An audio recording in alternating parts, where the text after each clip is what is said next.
2 weeks. That's how long my marriage lasted before my wife stood in our doorway with a suitcase and told me she was going back to the man she swore she was over. I was still wearing the ring. There was still cake in the freezer, the good kind, the tier we saved for our first anniversary, and she was already telling me that marrying me had been a mistake she needed to fix before it was too late. I want you to sit with that for a second, because I had to.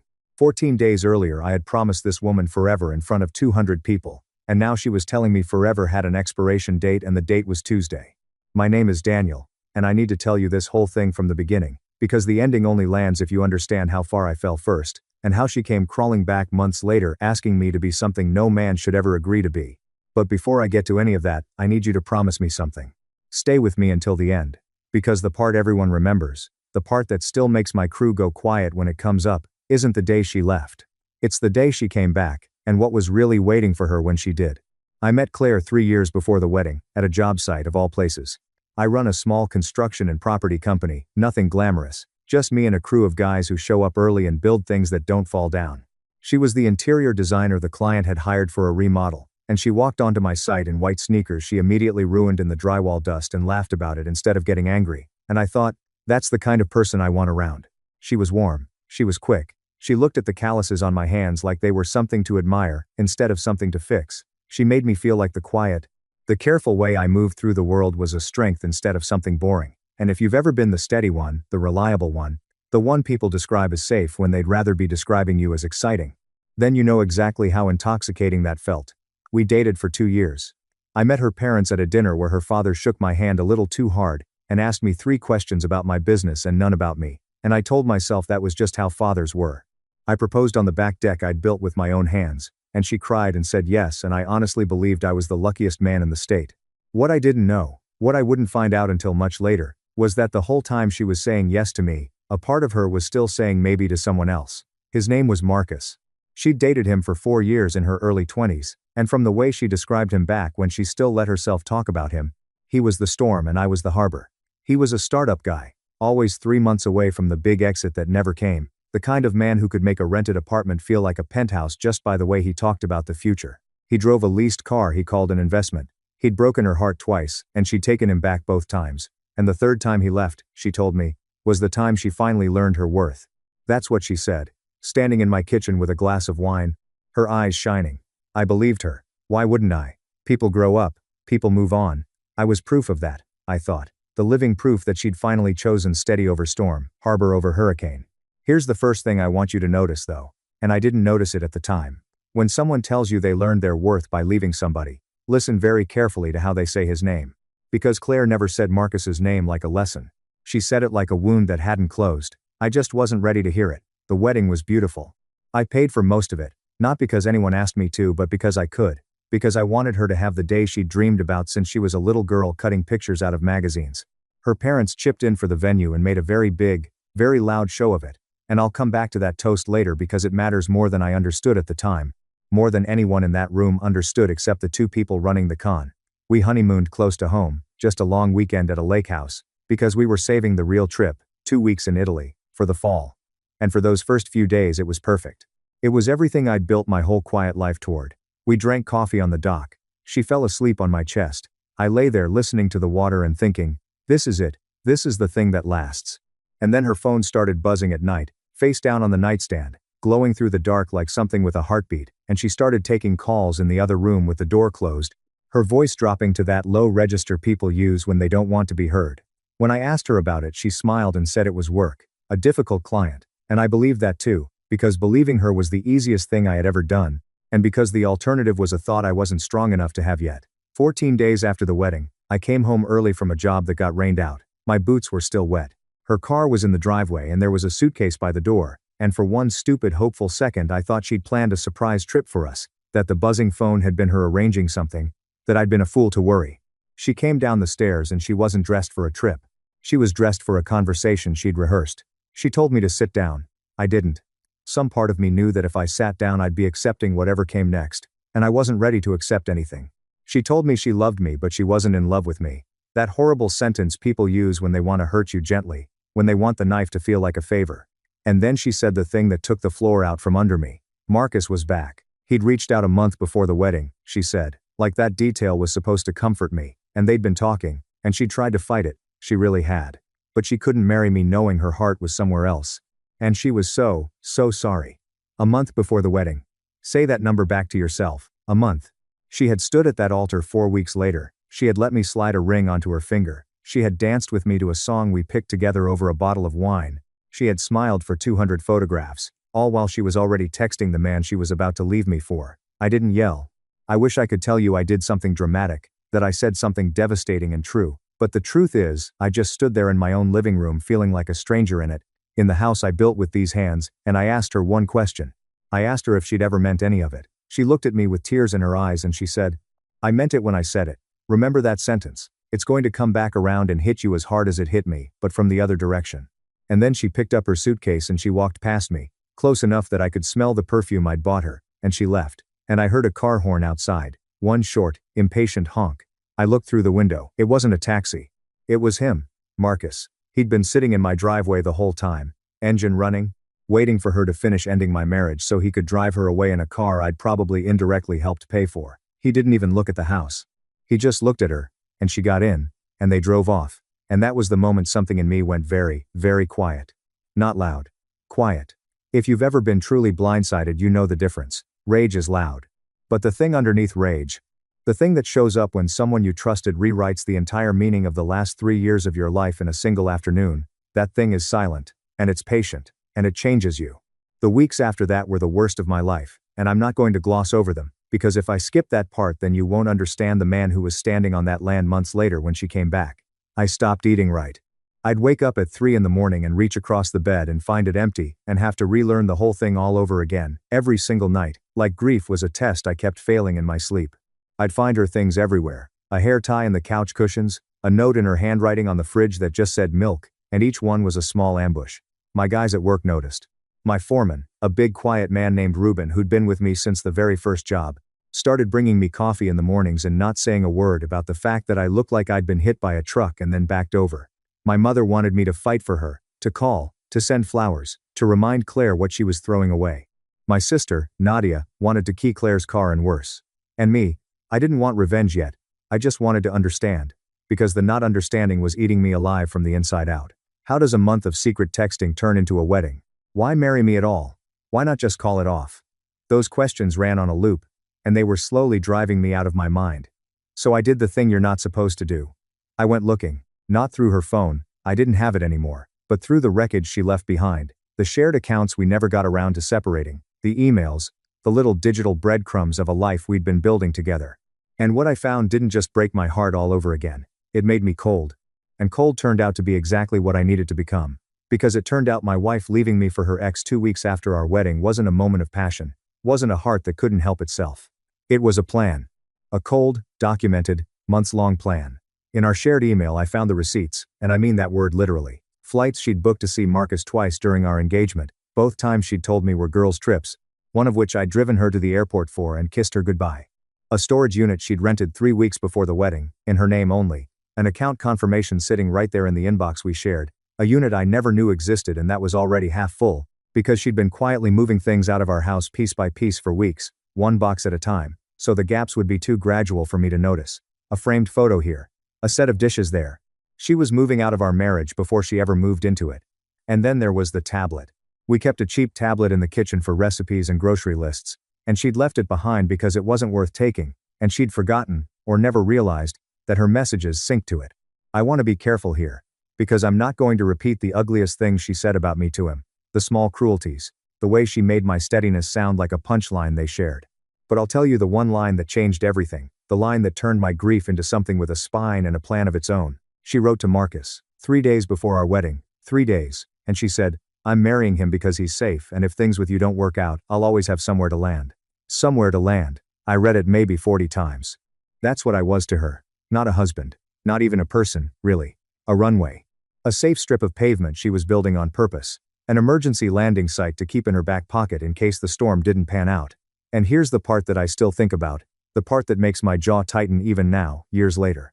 She married me anyway. Knowing all of that, she could have called it off. She could have left me standing at the altar in front of 200 people, and as humiliating as that would have been, it would have hurt so much less than this, because at least it would have been honest.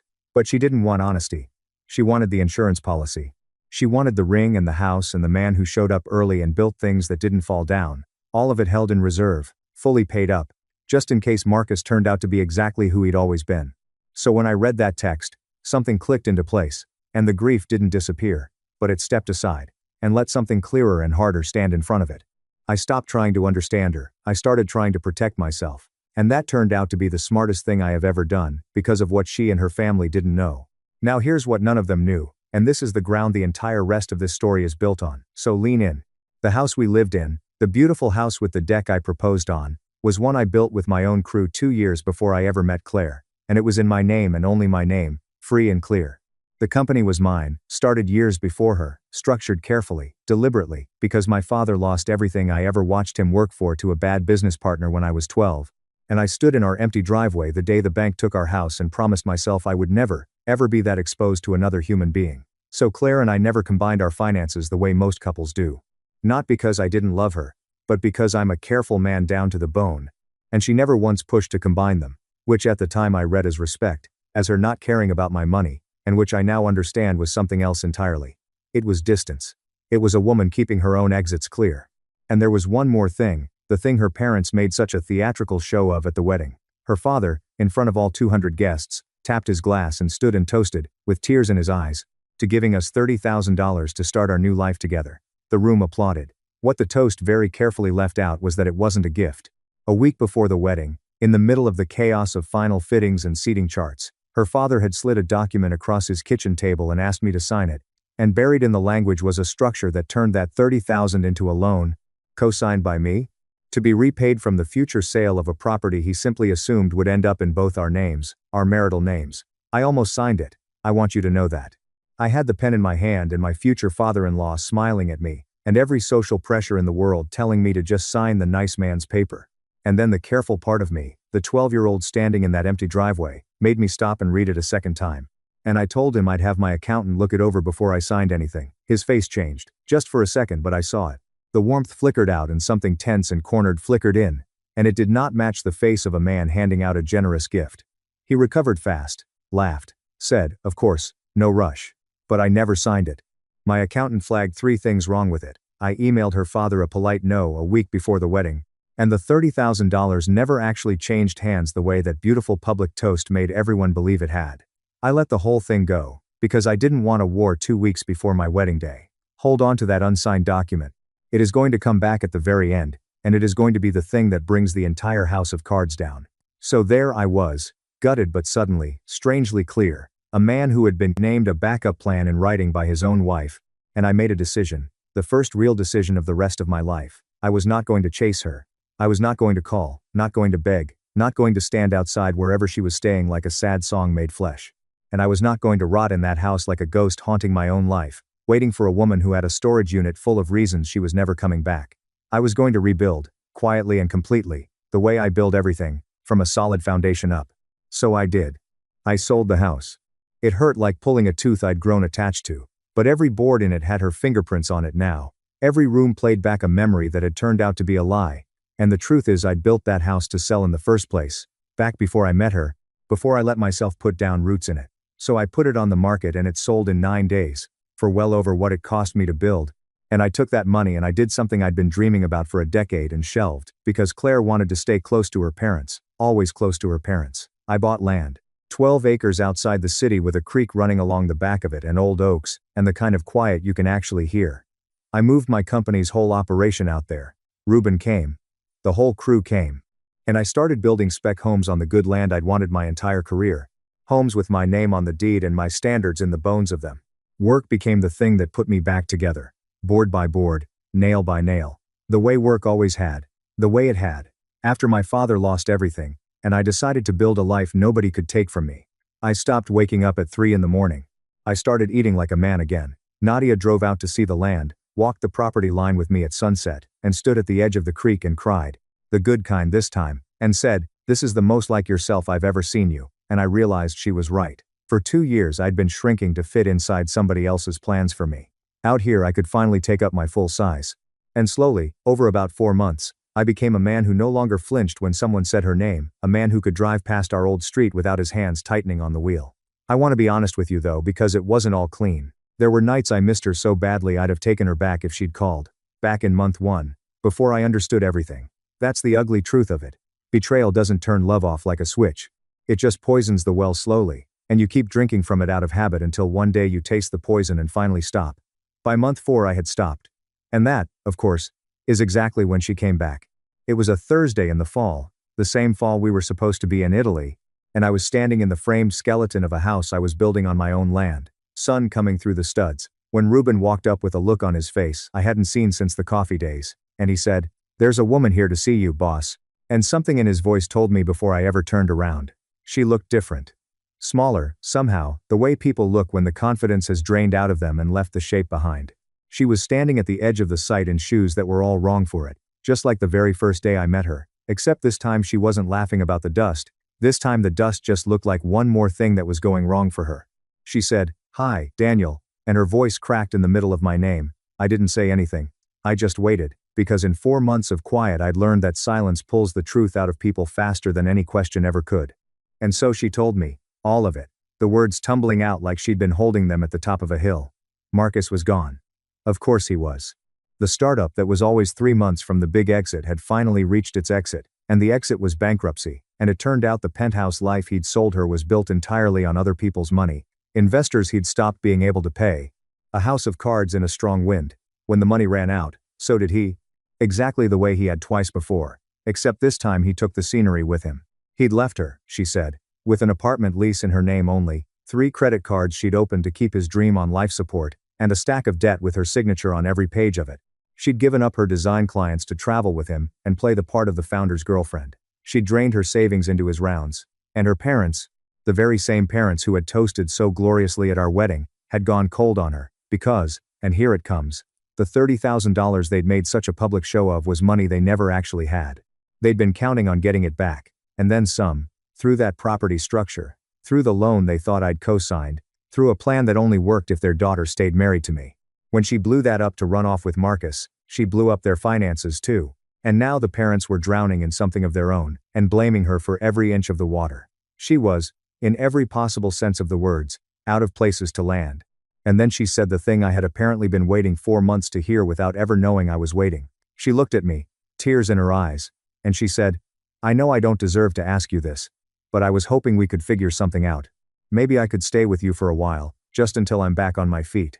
You always were the person I felt safe with. You were always my backup plan." She said it like it was a compliment. She said it like being the fallback, the emergency exit, the safe strip of pavement, was a title I should be grateful to hold on to. And here's the part I'm not proud of, so I'll just say it plainly. There was a piece of me, a small, tired, human piece, that felt the old pull, right there in the sawdust. Because I had loved her, really loved her, with the harbor kind of love that doesn't make speeches, because the bed had been cold for a long time, because saying yes would have been so much easier, in that exact second, than saying what I actually said. But then I remembered the tablet.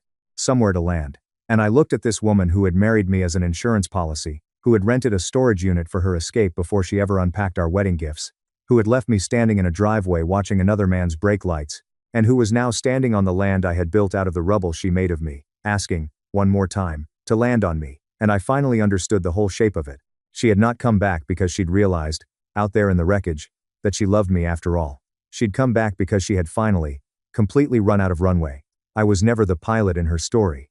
I had always, only, been the emergency exit. So I asked her a question, the same question I'd asked her the afternoon she left, because I wanted to see if she even remembered saying it, if it had cost her anything at all. I asked her, "Did you ever mean any of it?" And she answered without a half second of hesitation, the exact same 5 words she'd used to shatter me in my living room. She said, "I meant it when I said it." And I almost laughed, right there in front of Reuben and the framed house and the fall light, because those words, the ones that had gutted me 4 months earlier, sounded like a completely different sentence now. Back then, on the worst day of my life, they'd sounded like heartbreak, like a woman torn in two. Now, on a pretty good Thursday, they just sounded like a diagnosis. They sounded like a person who only ever means anything in the exact moment she needs something. She meant loving me when loving me was useful. She meant leaving me when leaving me was exciting. And she meant coming back the instant coming back was all she had left. But I want to tell you the part that turned this from a story about a man saying no into a story about karma actually landing with its full weight, because there was one more thing she didn't know. And it was the real reason she was standing on my land that day. About 2 weeks before she showed up, I had gotten a phone call from an accountant. Not mine. Hers. Well, technically her father's. Remember that document? The $30,000 loan her father tried to slide across his kitchen table a week before the wedding. The one structured to be repaid from a property in both our names, the one I read twice and never signed? When Claire ran off and detonated the family's whole financial plan, her father, desperate and sinking, went digging back through that paperwork looking for anything, any thread, he could pull to claw money back from somewhere.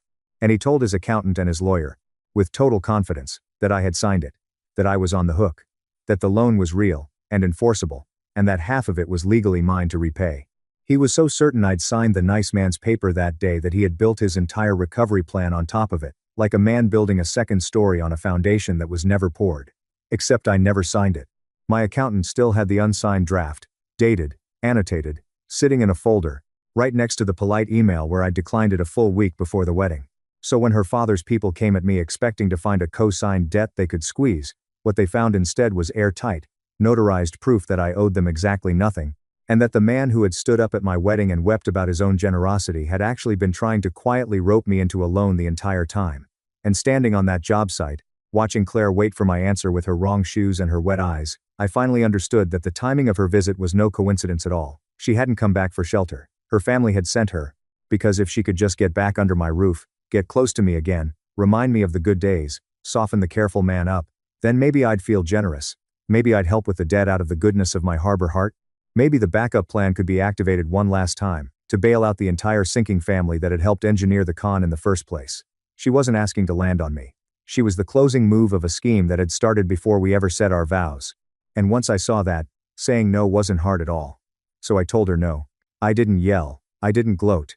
I didn't stand there and read her sins back to her one by one, even though I had them memorized.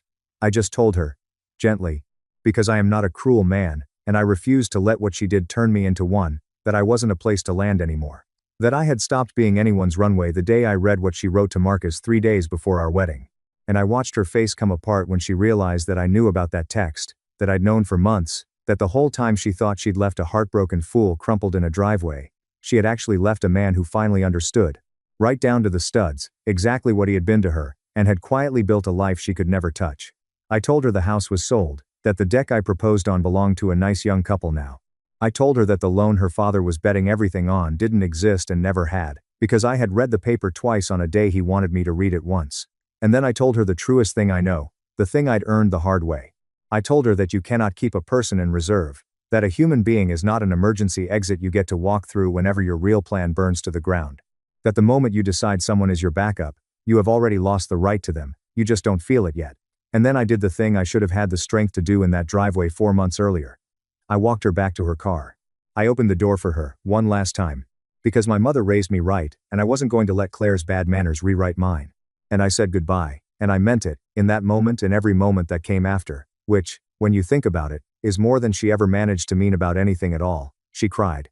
I won't pretend she didn't, and I won't pretend it didn't cost me something to watch.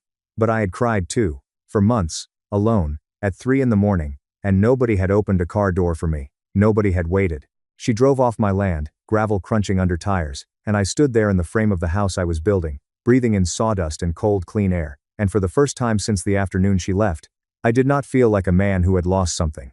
I felt like a man who had dodged something, like a man who'd been standing on a train track his whole marriage and had just watched the train roar past the spot where he used to be. I heard the rest later, through the grapevine that always finds you whether you want it to or not. Her family's finances didn't recover. The debt they'd built their last hopes on was real, and it took them down the way debt does, slowly and then all at once. Claire moved back into her childhood bedroom at 31, took a job in retail, and started telling anyone who would listen, a version of this story where she was the one who got left, the tragic heroine, the woman done wrong. Marcus, last anyone heard, had already surfaced in a new city with a new investor and a new woman he was 3 months from the big exit with, running the exact same play on somebody else's daughter. And me. I finished that house. And I built the next one, and the one after that, and last spring I sold the whole development for more money than the 12-year-old in the empty driveway could ever have imagined. And I stood on the 12 acres with the creek, and the old oaks, and I breathed like a free man. Because that is exactly what I was. I don't tell this story because I want anyone to feel sorry for me. That part is over, and I wouldn't trade the life I built out of it for the one I lost. I tell it because somewhere out there right now, tonight, someone is being kept in reserve. Someone is being called safe, when what they deserve is to be called chosen. Someone is being quietly built into another person's escape plan while they think, with their whole trusting heart, that they're building a life. And I want that person to hear what I learned, standing in a doorway with cake still in the freezer and a car horn honking in the dark. Being someone's backup plan is not love, and it is not loyalty, and it is most certainly not safety. It is just the last place they think to look when everything they actually wanted has already left them standing at the gate, so do not wait in reserve for anyone. Do not let a single soul keep you in their back pocket for a rainy day that they are secretly hoping never comes. Be the plan, be the person somebody runs toward instead of the one they run back to, or be gone, all the way gone, and go build something they can never land on. 2 weeks. That's how long my marriage lasted. But it only took 2 minutes at the edge of my own land, months later, with the whole scheme finally laid bare in the fall light, to end it for good, on my terms this time, with the door held open. Not for her to come back in, but for her to finally, completely, and forever, leave.